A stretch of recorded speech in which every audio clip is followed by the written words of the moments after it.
তো এটা ছিল 9ই আগস্ট 2025। তো এই দিনটা হচ্ছে আমার মেয়ের জন্মদিন।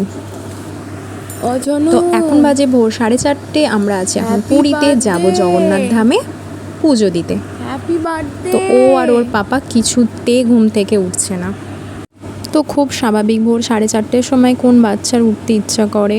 তো যাই হোক, তারপর ওকে ঘুম থেকে অনেক কষ্টে তুললাম। ওকে তোলার থেকে ওর পাপাকে তোলাটা বেশি কঠিন ছিল। তারপর স্নান টান করে নতুন জামা কাপড় পরিয়ে রেডি হয়ে আমরা চলে গেলাম পুরীর মন্দিরে। তো আমরা আমাদের হোটেল থেকে গেছিলাম হেঁটে হেঁটেই। তো আগের দিন রাত্রিবেলায় হোটেলে পান্ডা এসে পুজো নিয়ে গেছিলেন। তো আমাদের যে টাইমে যেতে বলেছিলেন আমরা সেই টাইমেই গেছিলাম। তো আমাদের হোটেল থেকে হোটেল ছিল গাঙ্গুরামের যেখানে, ওখান থেকেই আমরা হেঁটে চলে গেছিলাম এবং সকালবেলা গিয়ে খুব ভালো লাগছিল। সবাই ভাবছিল হয়তো আমার মেয়ে হেঁটে যেতে পারবে না, বাট ওর ওই সব কোনো অসুবিধা হয় না।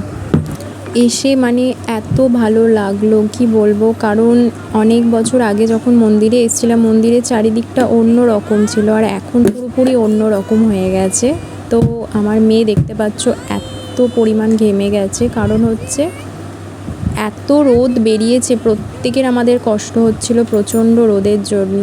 তো আমরা, এটা ছিল 3rd ডে, প্রথম দুদিন বৃষ্টি হয়েছে প্রচুর, আর এই দিনকে এত বেশি রোদ বেরিয়েছে যে আমরা মন্দির থেকে পুজো দিয়ে বেরিয়ে আর যে একটু ঘুরবো বা কিছু করব সেটা পারিনি। তারপর তো হোটেলে এসে খাওয়া দাওয়া করে আমরা তো চলে এসেছিলাম সমুদ্রে স্নান করার উদ্দেশ্যে। এই যে দেখতে পাচ্ছ আমার পাগলামি, হ্যাপি বার্থডে ইদিত্রি। মানে চারিদিকে আমার এত আনন্দ হচ্ছিল, ওর বার্থডেটা আর কি পুরীতে সেলিব্রেট করা হচ্ছিল বলে, মানে ওই দিনটা পুরীতে ছিলাম বলে। ও তো এখন বোঝে না, বাট আমি মানে সেই ফিলটা করছিলাম, ভীষণ ভালো লাগছিলাম। ওই যে সারাক্ষণ ওর নাম্মা মানে ওর ঠাকমার সাথে ঢেউ খেয়ে গেছে, ও ঠাকমা ছাড়া কারুর সাথে ঢেউ খাবে না। মানে এইভাবে দুজনে দাঁড়িয়ে দাঁড়িয়ে ঘন্টার পর ঘন্টা, 2 ঘন্টা 2.5 ঘন্টা শুধু দাঁড়িয়ে দাঁড়িয়ে এইভাবে ঢেউ খেলে গেছে। ওর ঠাকমা এইভাবে ধরে আছে আর ওরা ঢেউ খেলে যাচ্ছে। তারপর সন্ধেবেলা আমাদের একদম হোটেলের সামনের দিকেই একদম সব পুরো বাজার, তো মিও আমর ছিল। তো মিও আমরে গিয়ে যে কেক দেখা হলো, ও ঠিক যে কেকটা বললো আমরা সেই কেকটাই নিলাম, এবং ওখানে সব কেক বললো এগলেস ছিল, কারণ সেদিন তো সবাই আমরা নিরামিষ খেয়েছি যেহেতু পুজো দিয়েছি, তো সেই জন্য আমরা এগলেস কেকই ভেবেছিলাম কিনবো। তো চলো দেখিয়ে দিই আমাদের হোটেলটা অ্যাকচুয়ালি কোনখানে ছিল। এই যে গাঙ্গুরাম তোমরা দেখতে পেলে, গাঙ্গুরামের ঠিক ওই বিল্ডিংয়েই হচ্ছে দ্য সি পার্ক। তো একদম সামনে ছিল, তো আমাদের একদমই কোনো রকম প্রবলেম হচ্ছিল না কোনো কিছুই।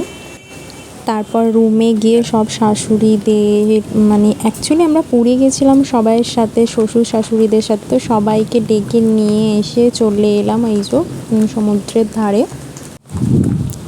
তো সেদিনকে আবার ছিল পূর্ণিমা, রাখি পূর্ণিমার দিন। তো এই যে কেক কাটিং স্টার্ট হয়ে গেছে।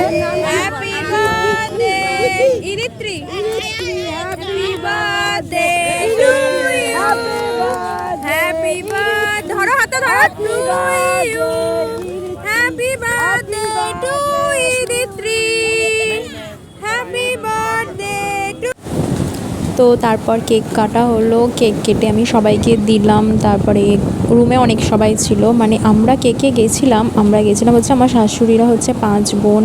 তো 5 বোন মানে আমার 5টা শাশুড়ি, তারপর হচ্ছে আমার শ্বশুর, তারপর আর একটা মেসোমশাই, তারপরে মামা শ্বশুর, সবাই মিলে গেছিলাম। তারপরে হচ্ছে চা তো খেতেই হবে, চা ছাড়া জীবন চলে না। তারপরে হচ্ছে ওর নাম্মাদের রাত্রিবেলা এসে গিফট দেওয়ার পালা।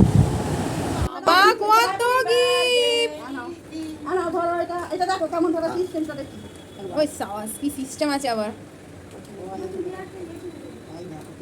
এখানে চাবি না একটা ঘর কান।